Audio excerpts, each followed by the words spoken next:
స్తోత్రం. కళ్ళు మూసినట్లయితే ప్రార్థన చేస్తున్నాం. స్తోత్రం తండ్రి, మహోన్నతుడా, మహాపరిశుద్ధుడా, జీవుల తండ్రి, ఈ రాత్రి కాల సమయంలో మరోసారి నూతన సంవత్సరంలో ప్రభువా, ఈ మొదటి దినంలో ప్రభువా మీరు ఇచ్చినటువంటి బైబిల్ వచనాలు పరిశుద్ధాత్మదేవ నీవే మాతో మాట్లాడండి. నీ బిడ్డలతో మీరు మాట్లాడండి అయ్యా. మేము నేర్చుకోవాలి సత్యాలను నేర్చుకోవడానికి, మా జీవితాలు ప్రత్యేకపరచబడడానికి, నీ మహిమ కొరకు ప్రభువా సిద్ధపడటానికి మాలో ఒకరికి ఉపదయించమని, ఈ యొక్క బైబిల్ను ఆశ్రయించమని, కావాల్సిన తరపు నడిపించమని, సమస్తము మహిమ ఘనత నీకు ఆరోపిస్తాం. ఏ సమస్య తండ్రి, ఆమేన్. దేవుని పరిశుద్ధ నామమునకు మహిమ. నాకు ప్రియమైన పిల్లారా, మనము విశ్వాస భ్రష్టత్వం గురించి మనం నేర్చుకుంటూ వస్తున్నాం. ఆ విషయమే ప్రేమ ద్వారా మరికొన్ని విషయాలను నేర్చుకోబోతున్నాం.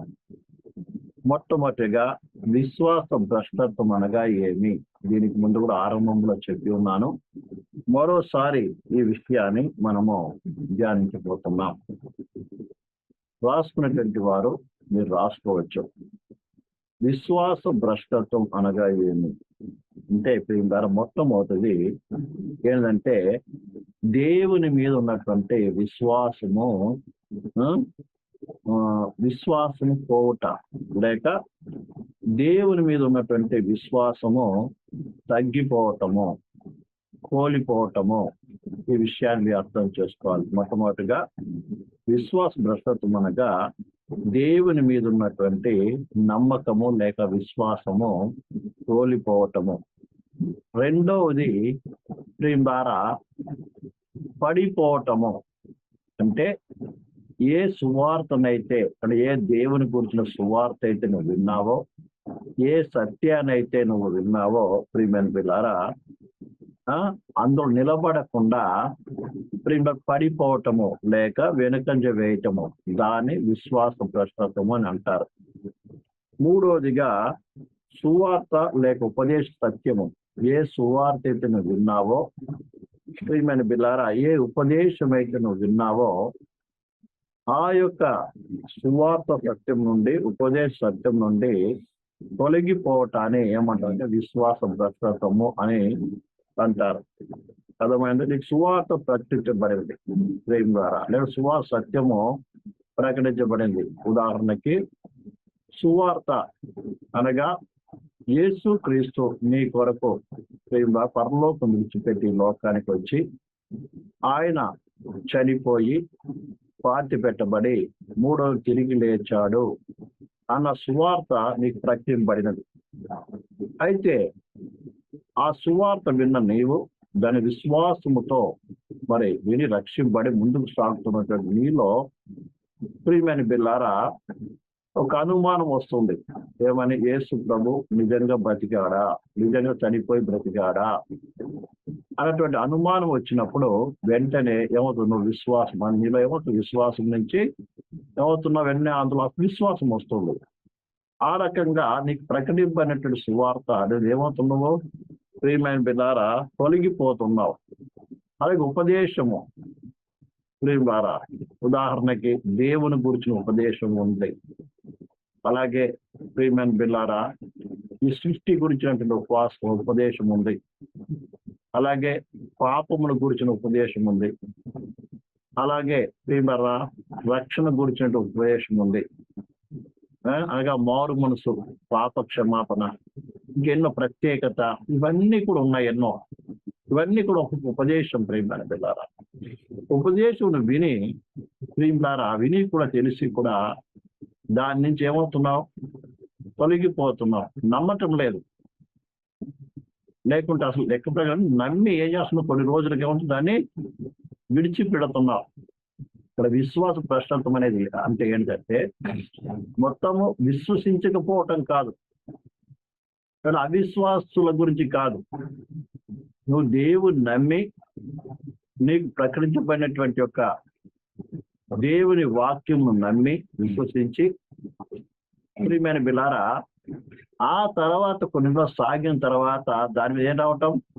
అపనమ్మకం వచ్చి ఏం చేస్తున్నావు? నువ్వు అందు నుంచి వెనుకకు వెళ్ళిపోవటం. దీనే విశ్వాస భ్రష్టత్వం అని. అంటే ఒకప్పుడు విశ్వాసం ఉంది, దాన్ని పోగొట్టుకునే దానిని విశ్వాస భ్రష్టత్వము అని అంటారు. ఇలాంటి కార్యాలు ఈ అంత్య దినాల్లో జరుగుతూ ఉన్నాయి. ఎంతో మంది విశ్వాసం కోల్పోతున్నారు. అర్థమవుతుందండి? అనేక మంది విశ్వాసం కోల్పోతున్నారు. ఈ విషయాన్ని మనం అర్థం చేసుకోవాలి. కాబట్టి ప్రియమైన ద్వారా తర్వాత దేవునితో ఉన్న సంబంధము ఏమవడం, కోల్పోవటము. ఎలాంటిదంటే విడాకులు ఇవ్వటంతో సమానము. ఉదాహరణకు వివాహమైనటువంటి దంపతులు వాయిదాలే ఆ యొక్క వివాహ సంబంధం అనేది మరణం వరకు ఉంటుంది. అర్థమవుతుందండి? అలాగే దేవునితో ప్రేమ ద్వారా ఉన్న సంబంధము మరణం వరకు కొనసాగాలి. కానీ మధ్యలో దేవునితో ఏం లేవు, సంబంధము తెగొట్టుకుంటారు చాలా మంది. దేవునితో సంబంధం ఉండదు. ఈ దినాల్లో అనేక మంది దేవుని ప్రజలు అనబడినప్పటికీ కూడా వారి జీవితాన్ని చూసినప్పుడు దేవునితో ఏమాత్రం సంబంధం లేనట్టుగా చూస్తాం. ముఖ్యంగా వారి ప్రవర్తన, మాటలు, పద్ధతి అవి కూడా ఉన్నాయి. తర్వాత చెప్తా ప్రియమైన పిల్లరా. కాబట్టి ఇవన్నీ కూడా ఏది విశ్వాస భ్రష్టత్వం కిందకి వస్తుంది. కాబట్టి విశ్వాస భ్రష్టత్వం అంటే మొట్టమొదట దాని యొక్క అర్థం ఏంటంటే విశ్వాసించి దేవుని విశ్వాసం ఉంచి కొన్ని దినాలు కొనసాగిన తర్వాత దాన్ని కోల్పోయేవాడు, దాన్ని విడిచిపెట్టి దాన్ని విశ్వాస భ్రష్టత్వం అని అంటారు. మనం పొందినది అమూల్యమైన విశ్వాసము. ఆ అమూల్యమైన విశ్వాసాన్ని ఏం చేస్తారు, చాలా మంది కోల్పోతున్నారు. దానికి అనేక కారణాలు, అనేక విషయాలు ఉన్నాయి. వాటి గురించి మనము రాబోతున్న దినాల్లో నేర్చుకోబోతున్నాం. కాబట్టి విశ్వాస భ్రష్టత్వం అనగా ఏమి అంటే మొట్టమొదట దేవుని మీద ఉన్న నమ్మకము పోవటం, అంటే విశ్వాసం లేకపోవటం. మొట్టమొదటి దేవుని విశ్వాసం నుంచి ఆ విశ్వాసం ఏం చేస్తున్నారు, కోల్పోతూ ఉన్నారు. అందుకే బైబిల్ రాయింది, నిజంగా అంత్య దినములలో విశ్వాసం కనుగొన్నా అనేక హెచ్చరిక చేస్తున్నాడు దేవుని వాక్యంలో, దేవుని సేవకులు. ఏమన్నాడు? విశ్వాసము నందు స్థిరంగా ఉండండి, విశ్వాసములో ఏంటంటే ఎదగండి, అలాగే విశ్వాసముల మీద పోరాడండి, అంతవరకు ఏం చేయాలి, విశ్వాసాన్ని కాపాడుకోమని దేవుని వాక్యం సెలవిస్తుంది. అలా కాకుండా మధ్యలో విశ్వాసం పోయిందంటే నువ్వేమైనట్టు, విశ్వాస భ్రష్టుడు అయినట్టు. తర్వాత పడిపోవటము. ఏ వాక్యం అయితే విన్నావో ఆ వాక్యం మీద నిలబడాలి. నిలబడకుండా దాన్ని మీద ప్రేమ ద్వారా వదిలిపెడితే నేను పడిపోతాం ప్రేమ ద్వారా అని అనొచ్చు. విశ్వాసంలో నిలబడకుండా పడిపోవటం. మూడవది, ఏ ఉపదేశ సత్యమైతే నువ్వు విన్నావో దాని ఏం కావాలి, తొలగిపోకుండా ఉండటము. ఒకవేళ తొలగిపోతే దాన్ని ఏమంటారంటే విశ్వాస విశ్వాస భ్రష్టుడు అని అంటారు. తర్వాత ప్రేమ ద్వారా దేవునితో ఉన్న సంబంధము ఏం కావటం, కోల్పోవటం. మరి వివాహమైన దంపతులు విడిపోవడం సమానము, విడాకులతో సమానం. అంటే నీకు నాకు మీద ఎలాంటి సంబంధము లేదు అని విడాకులు ఇవ్వటం సమానం. దాన్ని విశ్వాస భ్రష్టత్వం అని అంటారు. అయితే రెండోది ద్వారా మొట్టమొదటి విశ్వాస భ్రష్టత్వం ఏమిటో మనం చూసాము. రెండోది ఏంటంటే ద్వారా ఈ విశ్వాస భ్రష్టులను ఎలా గుర్తించగలము. వీళ్ళు ద్వారా పరిశుద్ధులాగానే ఉంటారు, వీరు అందరితో పాటు కలిసి ఉంటారు ద్వారా.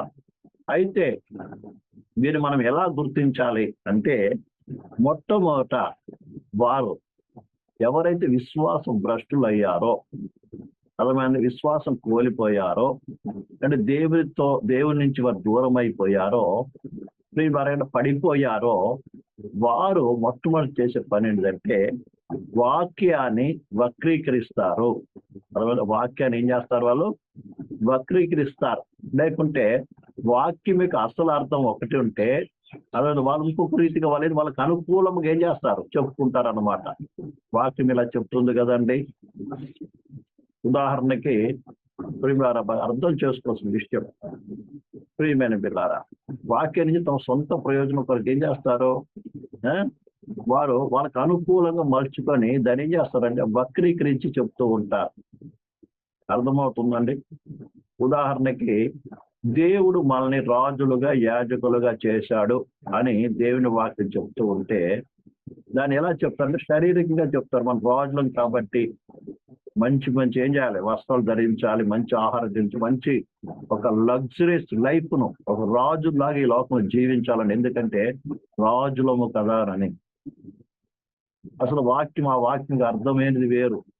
యేసుక్రీస్తు కూడా ఈ లోకం రాజుగా ఉన్నాడు, నేను రాజుని అన్నాడు. కానీ ఆయన లైఫ్ ని చూసినప్పుడు, ఆయన జీవితం చూసినప్పుడు అందరికంటే కూడా సామాన్యమైనటువంటి ఒక జీవితాన్ని జీవించాడు. కానీ ఆయనకు ప్రవర్తన, ఆయన నడవడిక, ఆయన జీవితాన్ని చూసినప్పుడు ఒక రాజులాగా ఎవరికి దేనికి భయపడకుండా దేవుని చిత్తం చేయటంలో వెనుకంజ వేయకుండా ముందుకు సాగాడు. మరణము ఎదురైనప్పటికీ కూడా వెనుకంజ వేయకుండా మరణాన్ని కూడా ఆయన ధైర్యంతో ఎదుర్కొన్నాడు. మరణాన్ని ద్వారా ఆ మరణించక ముందు ఎన్నో నిందలు, బాధలు, అవమానాలు, ఘోరాది ఘోరమైన పరిస్థితిని ధైర్యం ఎదుర్కొన్నాడు. ఎక్కడ కూడా ఆయన తల వంచలేదండి. అంత అయిపోయిన తర్వాత సమాప్తమైన చెప్పి అప్పుడు తల వంచినట్టుగా దేవుని వాక్యం మనకు సెలవిస్తుంది. కాబట్టి వీళ్ళేమో వక్రీకరిస్తారు. అలాగే ఎన్నో వాక్యాలు ఏం చేస్తారు, వక్రీకరిస్తారు. అర్థమైందండి? ఆభరణాల గురించి బోధించామనుకోండి, అనేక మంది ఆభరణాల గురించి చెప్పినప్పుడు, వెండి బంగారం గురించి చెప్పినప్పుడు వాళ్ళు ఈ రీతిగా చెప్తుంటారు. ఆనాడు అబ్రహాం దగ్గర వెండి బంగారం లేవా, తన కోడలికి వెండి బంగారం పెట్టలేదా, మరి ఇవన్నీ ఎన్నెన్నో ఏం చేస్తాం చెప్తూ ఉంటారండి. అంటే వాళ్ళ కట్నాలు అడగలేదా బైబిల్లో, ఇవన్నీ ఎన్నో అంటూ ఉంటారు. కానీ కొత్త నిబంధనకు వచ్చేటప్పటికి కొత్త నిబంధన బోధ ఏంటిది, ఈ విషయాన్ని మనము ట్రై చేస్తారు. అర్థము చెప్పినప్పుడు వాళ్ళు ఏం చేస్తారు, వాళ్ళ స్వప్రయోజనం ఏది అనుకూలంగా ఉంటుందో వాళ్ళకి, వాళ్ళ లోపల నుంచి వస్తున్న సొంత ఇచ్చలను అనుసరించి దాన్ని కప్పిపుచ్చుకోవడానికి ఏం చేస్తారు, వాక్యాన్ని వక్రీకరిస్తారు. మన గతించ కాలం కూడా ఒక విషయాన్ని నేర్చుకున్నాం. ఆయన ధనవంతుడై ఉండి కూడా మనల్ని ధనవంతులు చేయటి కొరకు ఏం చేశాడు, ఆయన దరిద్రుడయ్యాడు అని దేవుని వాక్యం సెలవిస్తే ఆ వాక్యాన్ని తప్పుగా అర్థం చేసుకుని ఏం చేస్తారంటే, అవును యేసయ్య ఏం చేశాడండి, మనకు దరిద్రుడు, మనం ధనవంతులు అవ్వాలి అని వాళ్ళే చేస్తారు. మంచి ఇల్లు ఉండాలి, మంచి వస్త్రాలు ఉండాలి, మంచి డబ్బు కలిగిన వారు ఉండాలి, అందుకని యేసయ్య ఏం చేసి దరిద్రుడు అయ్యాడని బోధిస్తూ ఉంటారు. అసలు యేసయ్య మరి ఏ విషయంలో మన ధనవంతులు చేయాలనుకున్నాడో ఆ అసలైనటువంటి యొక్క ధనము గురించి కానీ ఐశ్వర్యముల గురించి కానీ వారు బోధించరు. ఇలా పడిపోయిన వాళ్ళు ఏం చేస్తారంటే వాక్యాన్ని తమ స్వప్రయోజనం వక్రీకరిస్తారు. అర్థమైందండి? వాళ్ళని చూసినప్పుడు అప్పుడు మన అర్థం వీళ్ళెవరో విశ్వాస భ్రష్టులు అని జ్ఞాపకం పెట్టుకోవాలి. రెండోది, వాటిలో మాదిరి జీవితం ఉండదు. ఆయన విశ్వాసి కావచ్చు, సేవకుడు కావచ్చు, మాదిరి జీవితము లేకపోతే వాడు కూడా ఎవరో విశ్వాస భ్రష్టుడు. అర్థమవుతుందండి? ఏం బోధిస్తాడో ఆ ప్రకారం ఏం చేయాలి, జీవించాలి. లేకపోతే ఎవరైనా విశ్వాస భ్రష్టుడు అర్థం చేసుకోవాలి. తర్వాత మూడవదిగా వారి గర్వాన్ని ప్రత్యక్షపరచారు, గర్వంగా ప్రవర్తిస్తుంటారు. అప్పుడప్పుడు గర్వపు మాటలు మాట్లాడుతూ ఉంటారు, గర్వం వారిలో కనబడుతుంటుంది. రెండవది, ఎక్కువగా ముఖస్తుతి చేస్తారు. ముఖస్తుతి అంటే నువ్వు కనబడగా నేను ఎంతో పొగడతారనమాట. నువ్వు మంచోడివి, అదంటే ఇది అట్లా ఇట్లా పొగడతారు. ఎవరు చేసే పనులు ఈ విశ్వాస భ్రష్టత్వము అయినటువంటి వాడు, విశ్వాసం కోల్పోయినటువంటి వాడు చేసే పని ఏంటంటే ప్రియులారా ముఖస్తుతి చేస్తాడు, కానీ పొగడతాడు మనుషులను. అర్థమవుతుందండి? ఎవరో నేను పొగడాలంటే వీడేమో దేవుడు విశ్వాసం తొలగిపోయిన వ్యక్తి అని గ్రహించాలి ప్రియమైన పిల్లారా. తర్వాత ప్రియులారా విభేదాలు సృష్టిస్తారు. వీళ్ళు ఎవరైనా భేదాలు సృష్టిస్తారు. చూసావా, నన్ను కాబట్టి అట్లా అన్నాడు, నిన్ను కాబట్టి అట్లా అన్నాడు, నన్నే తిడుతున్నాడు, నన్ను వేరుగా చూస్తున్నారు, వాళ్ళని వేరుగా చూస్తున్నారని రకరకాల భేదాభిప్రాయాలు తీస్తుంటారు. అర్థమైందండి? భేదాభిప్రాయాలు తీసేటువంటి వారికి అందరూ ఎవరు, విశ్వాస భ్రష్టులు. ఈ విషయాన్ని అర్థం చేసుకోవాలి. అర్థమైందండి? ఇవన్నీ కూడా ప్రియమైన బిడ్డలారా ఇంకేం చేస్తారంటే ప్రియమైన విభేద సృష్టిస్తారు. అలాగే ప్రియమైన లోకస్తుల వల్ల ఏం చేస్తారంటే మాట్లాడతారు. దాన్ని లోకస్తుల వల్లే మాట్లాడతారు. ఎక్కువ లోక విషయాలు మాట్లాడతారు. ఇవన్నీ కూడా ఏంటిది? విశ్వాసం భ్రష్టు అయిపోయిన వ్యక్తి. ఇలాంటి లక్షణాలు ఒకవేళ ఉంటే నువ్వేం చేయాలి? వీడు పడిపోయాడు, వీడి విశ్వాసము కోల్పోయిన, దేవునికి ఇతనికి ఏమి సంబంధం లేదు అని నువ్వు అర్థం చేసుకొని నువ్వు జాగ్రత్త పడాలి. మొట్టమొదటి ఏంటండి? ఈ విశ్వాసం భ్రష్టులు ఎలా మనం గుర్తించాలి అంటే, విశ్వాసం భ్రష్టులైన వారిని ఎలా మనం గుర్తించాలంటే, మొట్టమొదటి వారు ఏం చేస్తారంటే వాక్యాన్ని ఏం చేస్తారు? వక్రీకరిస్తారు. అర్థమైన వాక్యాన్ని ఏం చేస్తారంట? వక్రీకరిస్తారు. తమ స్వప్రయోజనం కొరకు దాన్ని ఉపయోగించుకుంటారు. అర్థమవుతుందండి? మరి రెండో విషయం ఏంటంటే మాదిరికరమైన జీవితం ఉండదు. మూడోది వారు ఏం చేస్తారు? గర్వాన్ని గర్వంగా ప్రవర్తిస్తారు. ఒకటి, అలా ముఖశుద్ధి చేస్తారు. అలాగే విభేదాలు సృష్టిస్తారు. తర్వాత ఏం చేస్తారు? లోకం మీద ఏం చేస్తారు? మనసు పెంచి లోకస్తుల వల్లే వారు మాట్లాడుతూ ఉంటారు. ఈ లక్షణాలు ఒకవేళ ఎవరైనా ఉంటే వీడు ఏమయ్యాడు? పడిపోయాడు, దేవుని మీద ఉన్న విశ్వాసం కోల్పోయాడు అని మనం బాగా అర్థం చేసుకోవాలని ప్రియమైన బిడ్డలారా గ్రహించవలసిన వారం విన్నాం.